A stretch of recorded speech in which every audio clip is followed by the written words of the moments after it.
Here I am. Good afternoon, evening.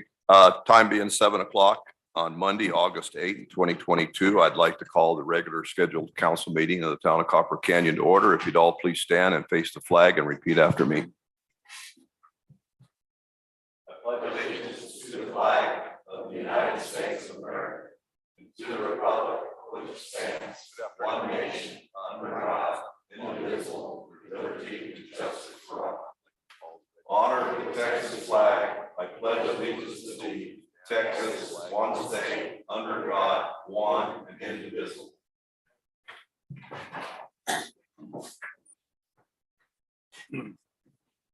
First order of business tonight is public input. Anyone may speak at this time for a period of 3 minutes on an agenda or non-agenda item. Additional time may be granted to you by consensus of the council. I have one speaker, Michelle Plague.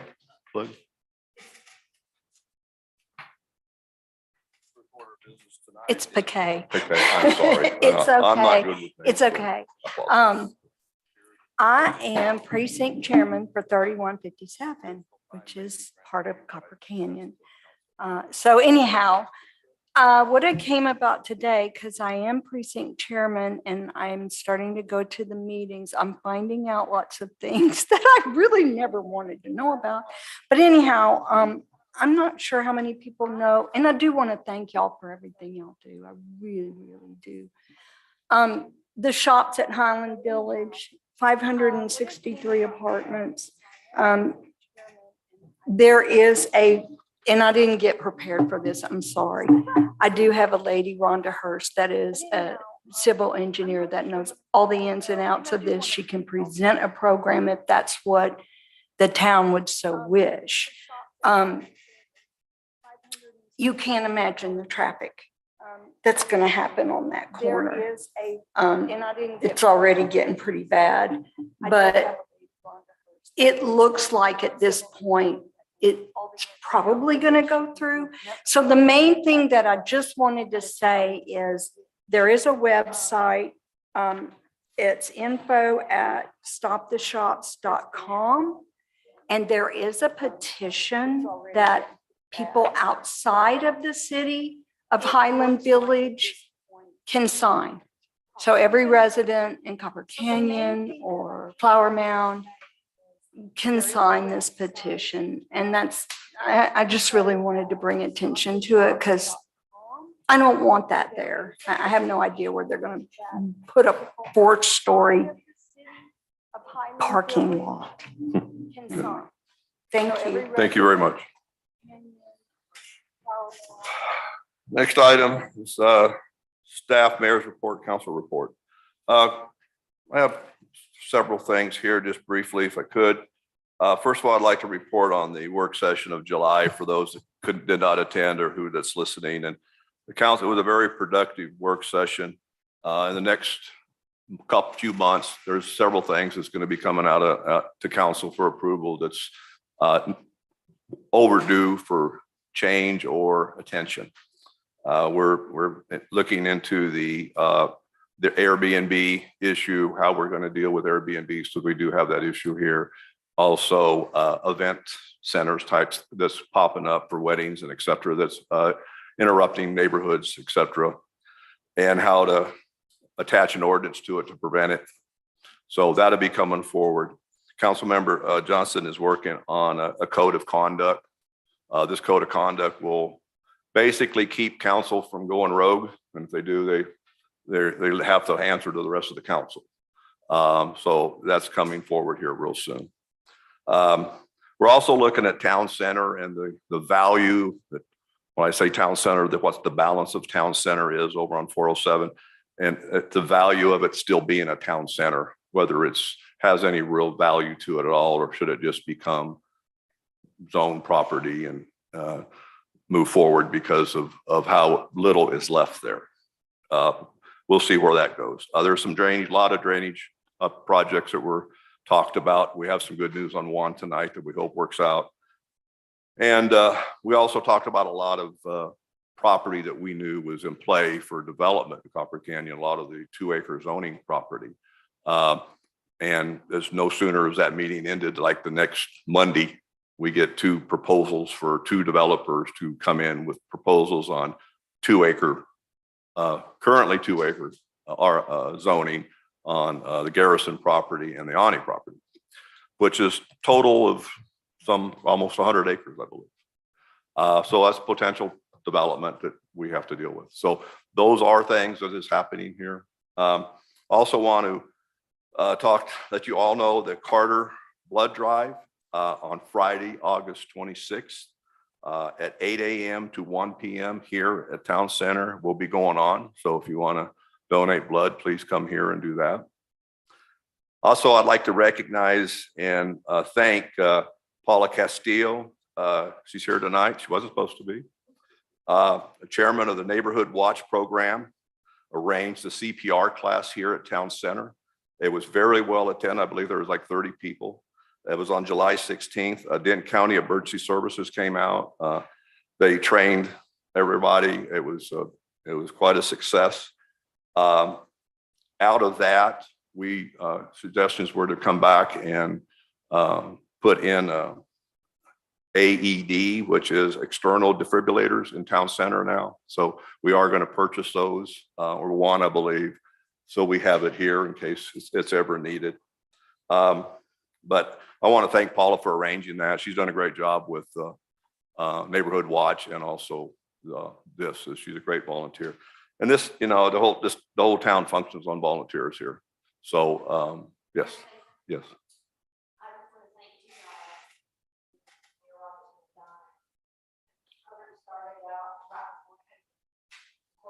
Then we had to go under, and then now it's just keeping that. So many people want to volunteer. We've got full backing in the council now. And for a while, that wasn't the case, and I just want to appreciate you, Ron, Donna, and Sheila, and all the rest of you guys for always standing up for the people. Because Ron, as you said, you're concerned, and I love it when you said this at the workshop, the health, safety, and welfare people of Copper Canyon. So that's what the Neighborhood Watch program does. So we've got more people on the board on us now. And it wouldn't work if we didn't have a council that works for that. So I just appreciate your support for all of us. Thank you. So those are some of the things that's going on right now. I know there's not a lot of, we usually just take care of business, and we find that people, stories get told and half-truths are out there. So I like to clear things up. We're also working on the gas well ordinance also to clear up some issues that we're having with that. So those are all things in the works. And that was all part of the work session. That was the other thing I couldn't remember a while ago. So let the citizens know that's listening and that's here. We are working for you. It just takes time to get some of this stuff through. So next thing I would like to also announce is Councilmember Liebert is going to be my representative on the DRC. He will serve with me. Unfortunately, you have 2 meetings next week. I'm having a knee replacement that day, so I won't be joining you. But the mayor, and fortunately, about 3 or 4 months ago, we put an ordinance in place that the mayor pro tem took my place, and Steve Hill will be here representing myself and the town with you. So you have some interesting, couple of good projects coming forth that you'll have to make some difficult decisions on eventually. Staff report, anything?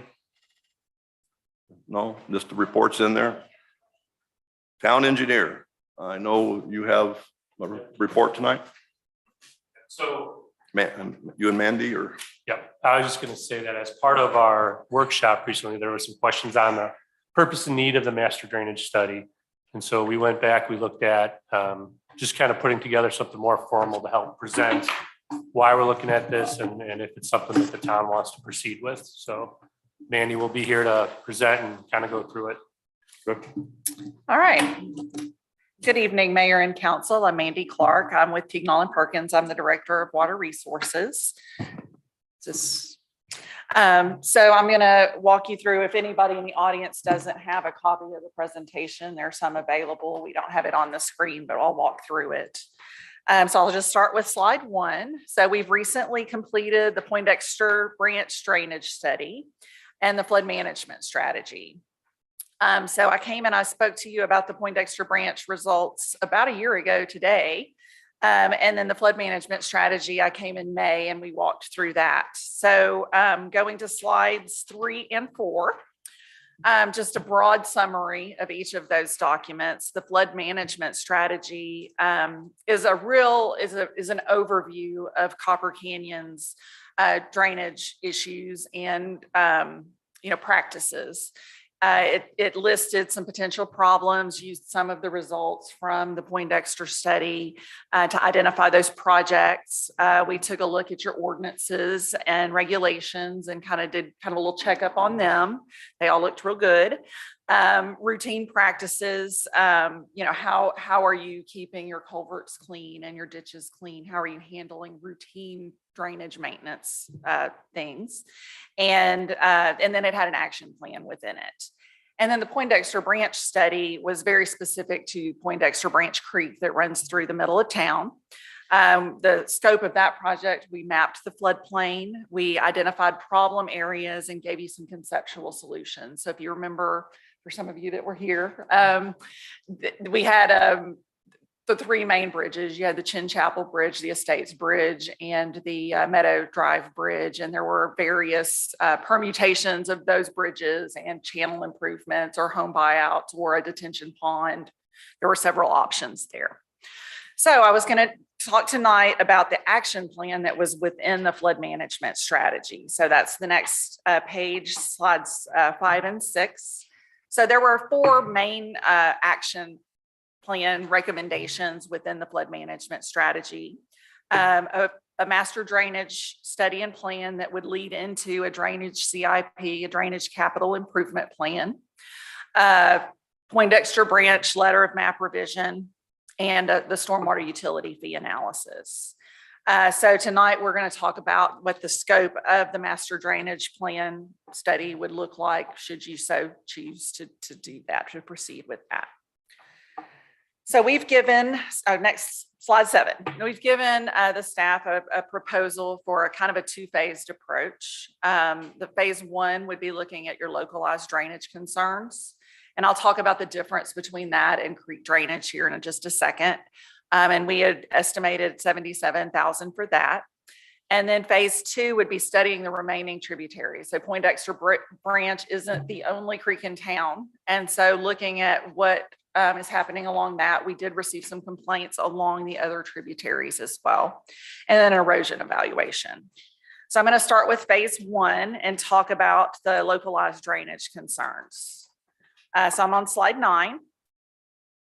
And y'all, if you have any questions, interrupt me at any point. I'm happy to stop and make it more conversational. But there are 2 general categories of flooding. You have your creek flooding where homes are along a creek. We have a big rain event. The creek gets out of its banks. Those homes flood. But probably more common to many people are localized problems. Not everyone lives on a creek, but everyone can have drainage problems. And so those localized problems are usually related to inadequate infrastructure. So maybe your street and your ditches don't have capacity. The culverts don't have capacity. You don't have many inlets and pipes in town, but you do have a few. And so maybe they don't have capacity. And also you might have some lot to lot issues. And that would be when one person does something on their lot to either cause their neighbor a problem or themselves a problem. And so now I'm on slide 10. So we did look at your localized drainage concerns with that flood management strategy. We posted a survey on the website for about 2 months earlier this year, and we received 29 responses. And we've given the staff all of the detailed responses, and the responses are summarized in the flood management strategy. But we categorized those flood types as home flooding, yard flooding, erosion, street flooding, standing water, or creek flooding. So on slide 11, just kind of a summary of what those mean. So the flooding could be related to your ditches, your culverts, and your roads, or it could be lot to lot. So those are kind of the localized drainage problems that I was talking about earlier. Or it could be creek related, either from Poindexter Branch or one of its tributaries. So looking at slide 12, we did categorize the issues. So you'll see the yellow areas on the map were the ditches, roads, and culverts concerns. So along Orchid Hill Lane, there were several concerns, and they were mostly related to inadequate ditches or culverts. There were some in the neighborhood there on the southeast side of the city, that larger oval. And then there were a couple of smaller locations. And then there were some lot-to-lot concerns that are the kind of the peach color. So the majority were the ditches, culverts, and roads. And then there were a handful on Poindexter Branch and its tributary, and then a few lot-to-lot. So pretty minor flooding issues generally. So should we pursue the localized drainage analysis as phase one of the master drainage study, we would get more information. So this was a broad study that was posted on the website. Anyone in the city could, fill it out, but when you're just posting something on a website, not everyone knows about it. So we would likely send out some mailers and give people either a physical way to submit additional concerns or a link to a website. We can do multiple ways, but they would be more targeted to those specific areas that had concerns. And then we would conduct some neighborhood meetings to give people another avenue to express their issues. We would have, and then we would do some detailed evaluations and conceptual solutions and recommendations. And some of those might be some real quick fixes. Some of them might be some routine maintenance. I don't know that there's anything that we saw that was an enormous project level, but there were certainly a few concerns. And then for the lot-to-lot, what we'd probably do is just likely call those folks and just go out and meet with them and talk to them about things they could maybe do to help themselves, because lot-to-lot problems are often a private property issue that cities and towns don't typically address. So we would just do some more investigation and try to help where we could there. Any questions about that? Okay. And then phase two was a combination of this study of the remaining tributaries. And I'm on slide 15 now. So there's two official tributaries that show up on the FEMA map. And then there's another draw, that's that smaller one in the middle that we did receive some concerns about in the survey. So we would kind of build upon that Poindexter study, do kind of an abbreviated version of the same thing that we did for Poindexter, look at what the concerns are. Some of those concerns were erosion, some were flooding. And then the second part of that would be looking at probably first talking to the council about what you want your erosion policy to be. There's a spectrum of ways you can handle erosion. Some cities just they do nothing. It's the property owner's issue. Some cities have a pretty robust capital program where they go and they fix problems on private property. Most cities fall probably toward the lower end, but there is a spectrum, and most cities fall somewhere in between that. And that's a funding and how involved do you want to be in that issue.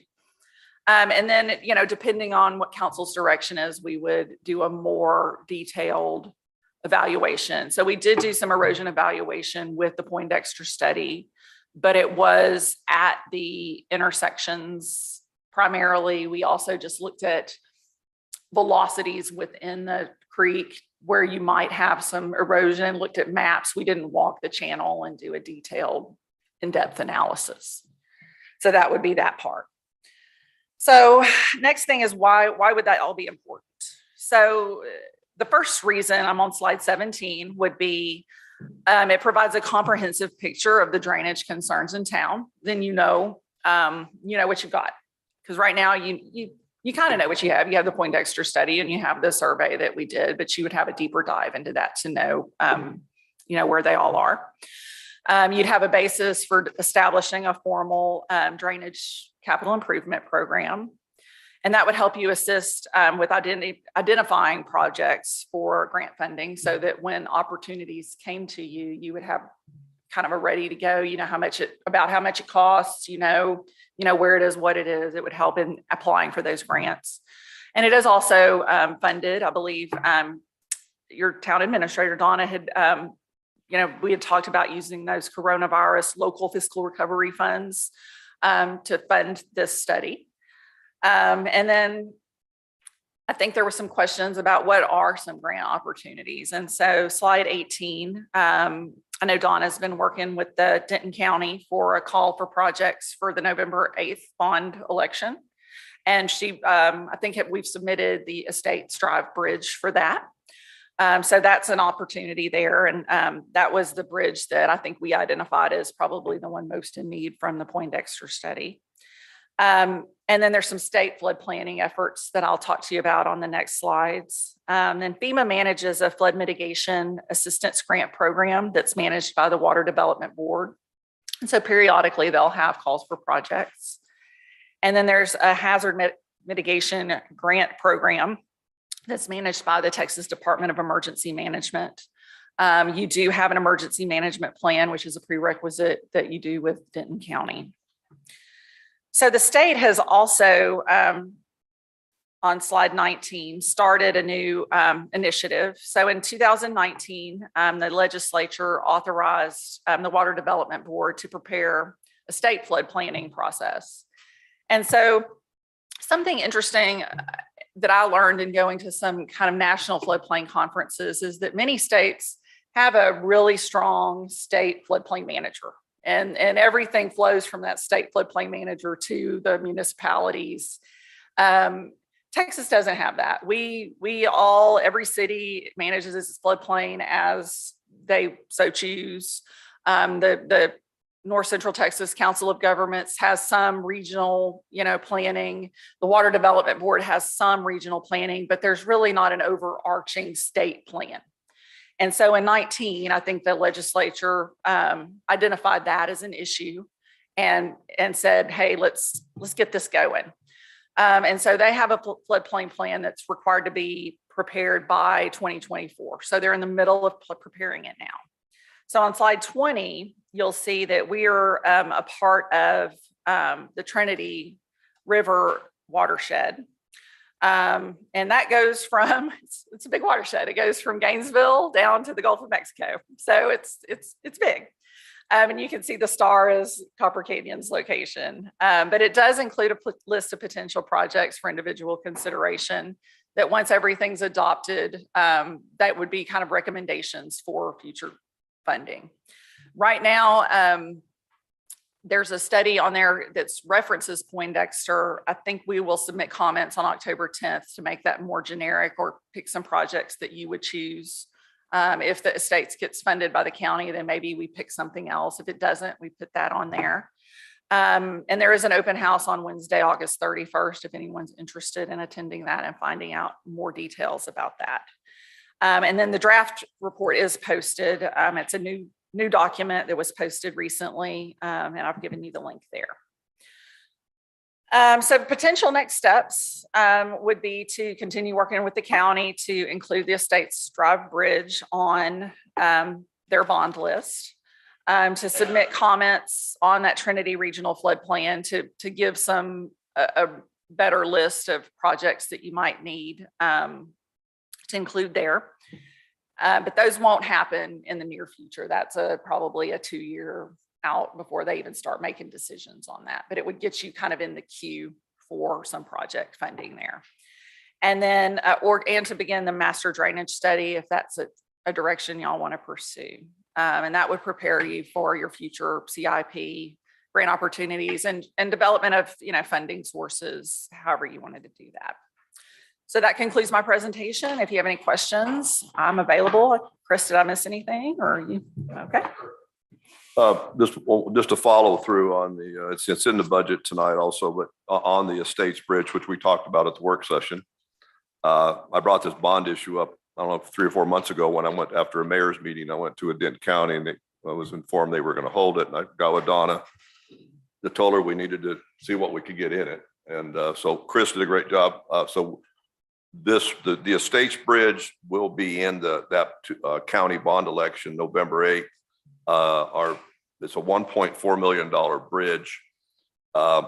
They agreed to put it in there as long as the town would put up $200,000, which to me was a no-brainer because we were discussing $197,000 worth of maintenance issues that was not 100%. So I made the executive decision that was okay.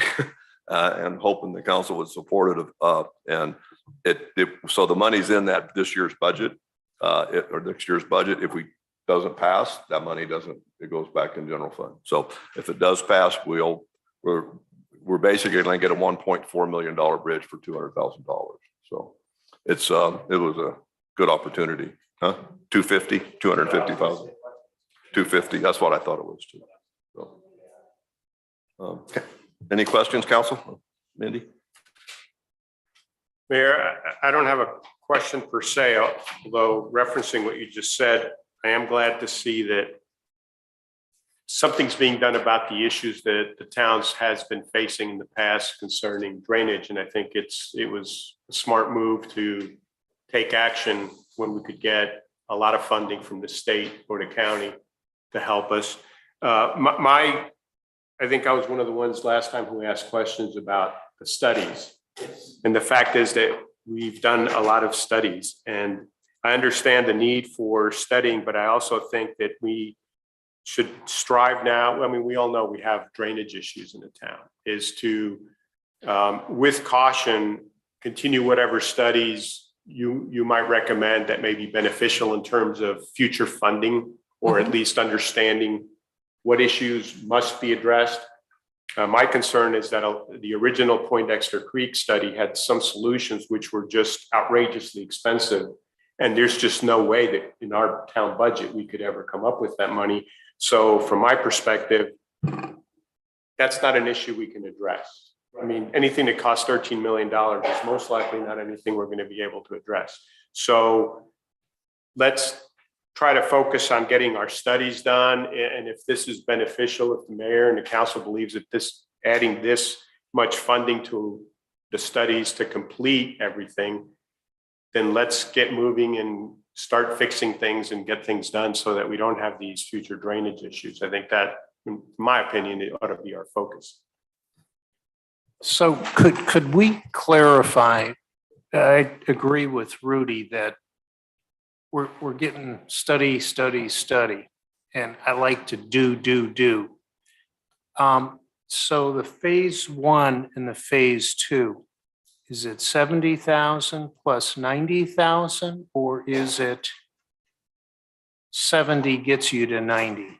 Total plus, yeah. Okay, so follow up on that is to Rudy's question. Well, I think we spent 40-some thousand on a Poindexter study. I thought it was 140. Yeah, it was Yeah, it was over 100. Okay, so why are we not able to build on that?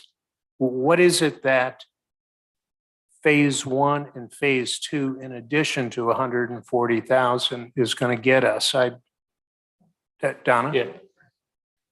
One thing, if you'll remember this, like in last year's budget, the council approved 71,700 for phase 1. So in this year's budget, there's only really 5,500 for phase 1, and then the 97 for phase 2. But what the studies do, they put us in a place where we can, by doing these studies, we can go for more grants. Like the COVID grant, excuse me, that we're getting is 369,000. We've already gotten that. We got that because we submitted the things that we were doing relative to drainage. And the culvert cleaning, all of those monies are coming out of grant funds. They put us in a position to go for more grants. So, okay, I understand there's a toll and you got to pay the toll to get through. But in my world, I will kind of want to drill down and understand what exactly is being done for the next phase, because it's a lot of money. And I think in terms of professional time and, it's a matter of who's doing what times whatever their hourly rate is. And I got to tell you, even in today's numbers, 90 some $1,000, that's a lot of money. And what are we going to have an army out there measuring? And I think it would be helpful to get some deeper information in terms of, okay, 90 some $1,000, this is what's going to take place to get us to hopefully open the gates of money on these grants. But And we, I sitting here, I couldn't tell you that, oh, okay, yeah, let's just approve this. And I lived in a world of billable hours, and I always had to explain, okay, this is what you're getting for these hours. we can provide that. We can give you additional detail. What our potential return is. I had a question. Or we'll point out there's a grant, the line grant that we received is paying for these. Just paying for this. The grant that we received is paying for this, the studies, okay. I get that, but okay, this is town money. We have to be good stewards here and to understand. And sitting here tonight, I don't understand, other than there's a big number. So we put together a proposal. What we can do is we can break that down into more specific tasks and assign fee to those tasks more specifically, just so you can see a line item by line item of what's going where. That would be helpful, because then it allows us to understand cost benefit analysis of, okay, is that, the fact that it's grant money, that's good, but that doesn't mean we just ought to go spend it on that. Right. And there actually may be, as Manny mentioned, there's some additional public involvement. There's things like that the council may want to say, we've done enough of that, or we'd like to do this instead. So there's definitely some things we can talk through. And in that first stage, that is a lot of what it would be, a lot of public feedback and public involvement. And then taking it, once we received it, then moving forward with that next step. And some of that feedback will guide how much, there's some unknowns, right? We don't know until we've taken that deeper dive, how many and how bad the problems are. It may be that there's not much and there's some simple solutions. Right. The other thing, I think, to have context to this that would be helpful. So we've done the one study. I think commentary or again, more information in terms of, this is what that money bought you. Yep.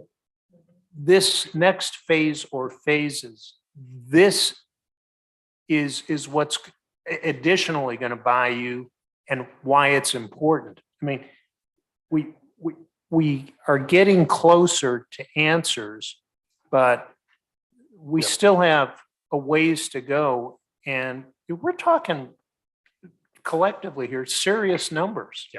Absolutely. And I do think the Lomar is included in phase 2, or is it not? Have to check.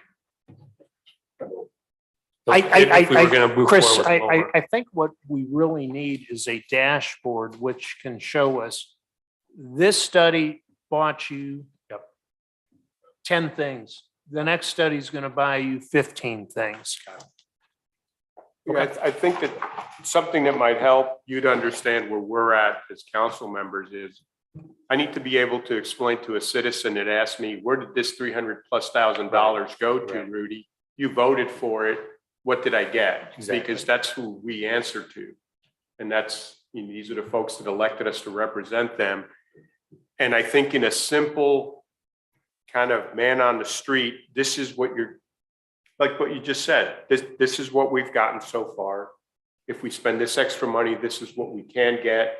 Because at some point, we will reach a point of diminishing returns, and spending money on that is not being good stewards of money. So I think that that's what we need. Absolutely. And to let you know if there's anything else after that too. Oh, absolutely. I'd like to also make a point, if you could, on your list of complaints for flooding, Mhm. list whether it's a town issue, whether it's our right of ways versus a privately owned, and you mentioned that. Mhm, we have all that data. Okay, yeah.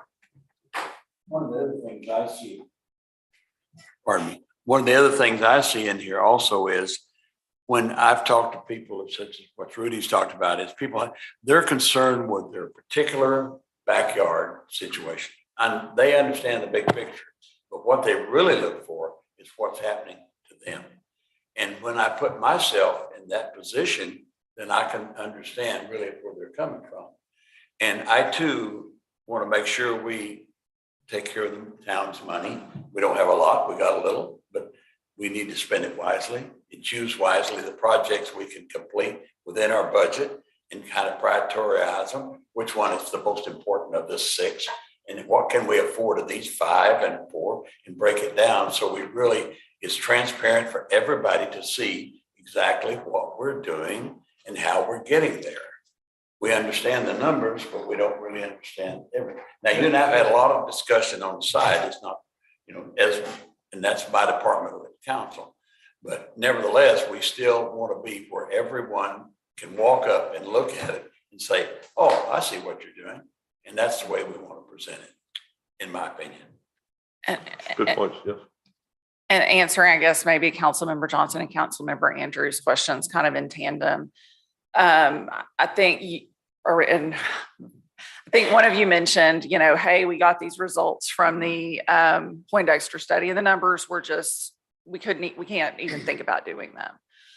But not everybody lives on Poindexter Creek, and I saw some pretty significant pictures of flooding within that neighborhood. There was some street flooding that was I don't know if it was flooding their home, but it was certainly a concerning amount of water in the street in that neighborhood. And that we're not going to pick that up on the Poindexter study because it's not on a creek. And so that's what this first phase is going to get you. And I think those solutions will likely be they may be more complicated, but they're probably not going to be the same magnitude. There may be some small things you can do to make it better. Or maybe another $7 million, but then you'll know, and you'll have that on your But list. I take that and I get it. But I think, again, if we go to the next phase, I think we have to be able to articulate if there are situations that are collateral to that, we need to, again, identify that so that as we have to go and deal with our residents, okay, we understand this is a problem for you. So we got to get more detail on this. The other one, and this goes more towards the crystal ball, but I think it's going to help this council in analyzing this. You've done good work, Donna and Chris, in terms of identifying these are potential funding sources for remediation of these problems. And when I sit here and look at this, I'm not an engineer, I'm not a town administrator, and I look at it and I say, okay, what's the universe here? Are we dealing with, this is maybe a 10% chance of getting this, or this is a 50% chance, or this is a 75% chance? You identified what appear to be some pretty good funding sources, but I think that helps us as we consider, okay, what's the real package here? What's the universe we're dealing with? And if we had some idea that, there may be somewhere from $500,000 to $3 million of grant money out there, that's going to play into how we analyze this and, you know, prioritize where do we want to spend whatever money we think is available. And the August 22nd is a public hearing on the budget. I don't know if y'all can break that down. Yeah, absolutely. But there is public involvement in the study that shows, you know, exactly the projects and what. But what we're looking at here, the ask that I have now is to get some sense of, look, we don't deal with the grant world. And, you know, I don't know, is it zero? Is it fingers crossed? Is it, you know, on a good day, you're going to get X amount or X percentage, but it's hard to make decisions. I don't have a good enough sense. All great points. I think we know where we need to be. So if you can get that information to Donna for, but you think by budget time, we can break that down. Sure. Yeah, All right. we pretty much have it broken down. Yeah. We'll just present it. Just All right, clean up the thank- spreadsheet. Thank you. All right. thank you. Appreciate it.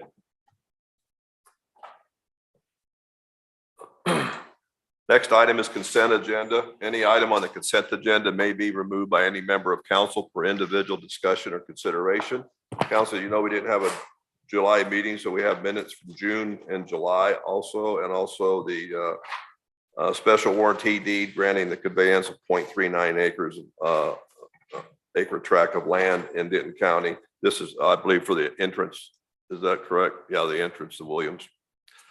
Anything to be removed or changed, council? If not, I entertain a motion.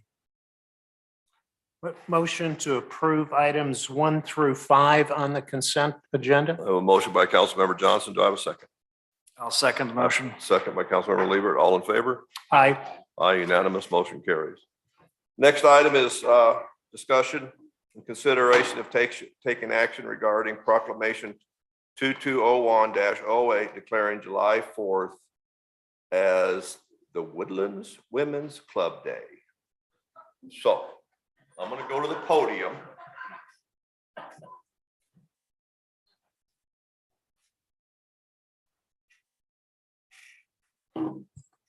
Whereas for 38 years, the Woodlands Women's Club has organized and spent countless hours planning and overseeing the 4th of July celebrations for the town of Copper Canyon. Whereas the annual event could never happen without the numerous volunteers who step up in various ways. Whereas 4th of July parade is a high point of the day, including emergency vehicles, horses, golf carts, children on bikes, antique cars, sport cars, John Deere tractors, and flatbed trailers filled with Copper Canyon kids throwing candy to the crowds. Whereas this event is the largest event for residents held every year, it brings us together for food, fun, and a day of festivities. New residents and residents who have lived here for many years meet each other and begin a new friendship. Now, therefore, I, Ron Robertson, the mayor of Copper Canyon, do hereby proclaim the 4th of July every year as Woodlands Women's Club Day in the town of Copper Canyon, and do commend and observe to all our citizens. Ladies, I'd like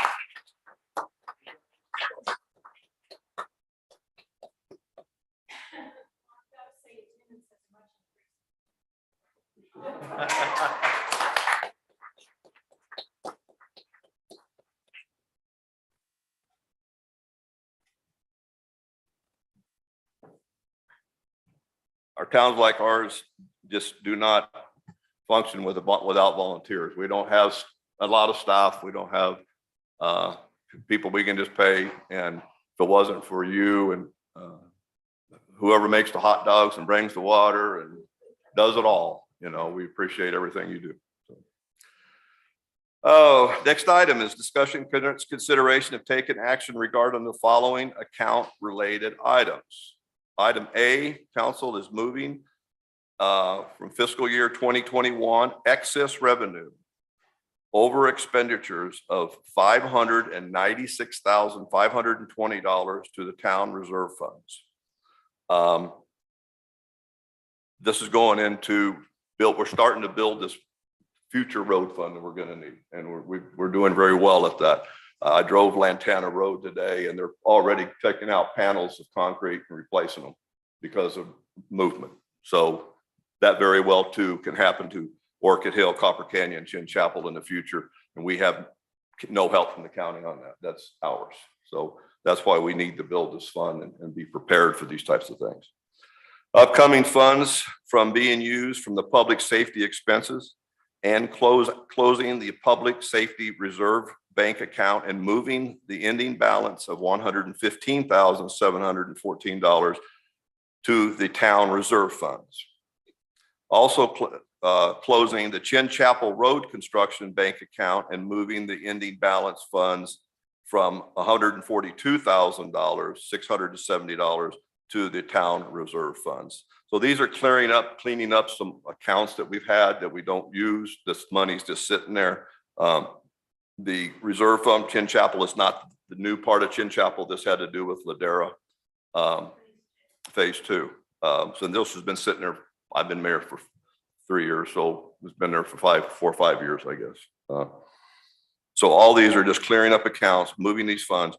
For those that don't understand, this $596,000 is money that we budgeted last year, didn't use, or revenues were exceeding. So now we're moving that money into these funds to build for future road projects and stuff like that. So we don't have to rely on general elections or elections to have bond elections or et cetera. Questions, council? If not, no questions, I entertain a motion. I would like to make a motion on items A, B, and C to be moved over to the emergency fund. Town reserve funds. Okay. I have a motion by Councilmember Andrew. I have a second. I'll second. I have a second by the Deputy Mayor Pro Tem. All in favor? Aye. Unanimous, motion carries. The next item is discussion and consideration of taking action regarding the sewer construction reimbursement agreement between the town of Copper Canyon with the Vickery Family Council. This has been asked to be tabled for now until for a future date. Do we have to have a date certain? No. So, okay. So this has been removed from the agenda. Next item, council, is presentation of the preliminary 2022-2023 town budget. We've gone over this at the workshop. We are generating a lot of money right now because of house construction. The permit fees are way up. The county increased or gave us our evaluations. I think we're at what, $300 million is our taxable, 350. That's our taxable, not non-ag. So that generates, for your information, that one penny generates $35,000. So on our tax rate. Everything else is franchise fees and permits. Permits are the big one. Of course, Vickery's doing theirs. You're going to have the Williams project coming on. As earlier we discussed, we have other subdivisions, Boots Ranch, Copper Creek, now potentially the Garrison property, the Ani property, potentially the Briarwood property. Those are all properties that will be at some point we'll be visiting for build out. So we're not seeing the end of this for a while. So we'll continue to see these types of building permits, et cetera, fees that come in, and that gives us that big number that we're utilizing for future right now. As I said, there was $250,000 put in this budget for our portion of the Estates Bridge, if that was to take place. Not a whole lot of big changes as you can go through it. Anything jumps out to you, Donna, that you'd like to bring up individually?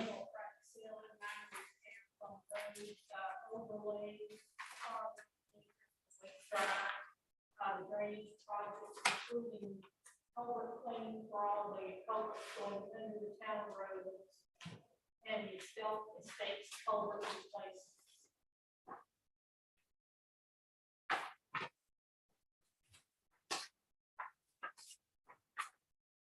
Anything else, council? Any other comments? Any questions on the budget?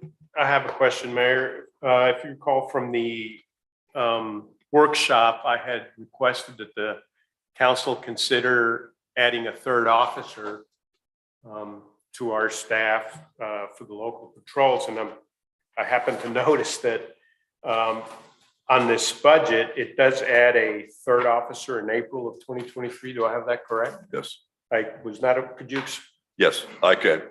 So we could budget it in October and they start the process.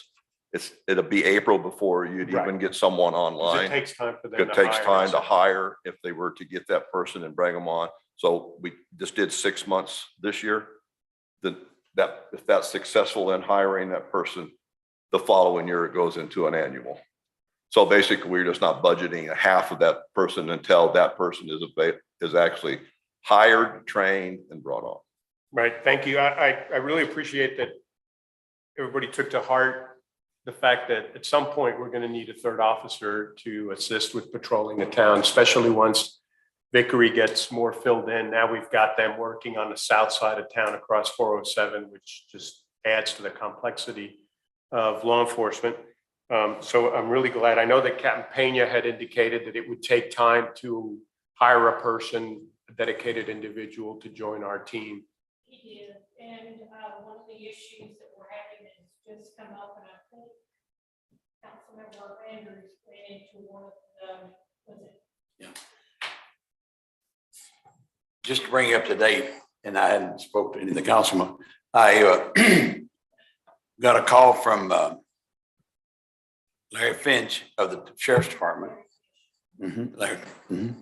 And he indicated to me, we were talking about a different matter, nothing town related, it was a personal matter, I know him. And so we were talking about a personal matter, and he said, oh, by the way, he said, I'd like to bring something to your attention about, he said, I noticed we've got a request for the third officer. He said, I need to have a meeting with the town. He said, we got a problem. He said, we're so short of staff in the patrol division and the jail division. We're having to move our officers from streets to jail back and forth because we just don't have the staff. He said, we are so undermanned right now. And he said, we take this very, very serious. So when Copper Canyon or another town of our size, whatever, requests, and we said, when we sign on the dotted line, we want to be able to fulfill our obligation. He said, we want to look this very closely over. He said, I'm going to set a meeting up between Donna and the mayor and Rudy and the council members that want to participate, and they'll come in and give their position on this. So I don't know exactly. He said, I'm not saying we can't do it.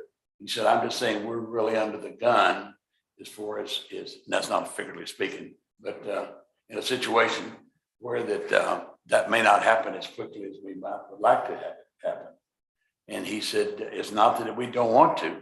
He said, we're just in a situation. So he hadn't set a date, I suppose, not yet. I haven't talked to him Okay. today. I did know they just lost 2 of the 5 main officers. Plus there are 169 people short Yeah. in just the jail section. Just they're in a real rough time hiring people. Oh, Donna, if we could try to stay ahead, I was not aware of any of this, so this happened this recently. I'm glad to hear this only because we need to stay ahead of this. Because and I can totally empathize with the sheriff's problems. However, we as a town provide funds to have law enforcement take care of our town. And that's what we're going to demand for the funds that we provide. We can't be left on patrol. I mean, that's just not going to happen. I did send the contract back last week and asked legal to amend it and send it back, so we'll be ready for the council if they can staff it. Well, if it's all right with the mayor, I'd like to see if we could get that whatever meeting they want. No, Sooner rather than it can only be later. one council member, so only one, so it'll just be you, can't be any more. I mean, otherwise have a quorum. just to discuss with them what their problems are and how they affect us, and to ensure that they're going to be able to comply with their contractual issues that we have coming up for the next calendar year, fiscal year. And that may in fact impact whether we even have the possibility of obtaining a third officer. But I want to have a real good handle on where we stand with law enforcement, because we already know that on occasion, if there's a call to a sheriff and our individual is the closest one, he has to go over there. Usually it ends up being Lantana, but I would rather minimize that if at all possible. So And they know we want to meet right away, hopefully this week. I'm available all week and I'll make myself available. So Let me know, but if I can make it, I will, but I rely 100% that Rudy's got this under control with you. He did also, excuse me, he did also say that it was illegal. And right if I now, can't, you're welcome to invite another council. being available, trying to get their input on it. So Anything else, council, on the budget? Okay, next item is discussion and consideration of taking action regarding the filing of the 2022-2023 town budget for the town secretary and all matters incident and related here too. Also remember, on the 22nd, you'll be having a town public hearing on the budget. So there'll be more input at that time too. Is there a motion to approve taking action, filing the budget? I make a motion that we take action and file the budget for the 2022-2023 year. I have a motion by the Deputy Mayor Pro Tem. Do I have a second? I make a second. A second by Councilmember Andrews. All in favor? Aye. Unanimous, motion carries.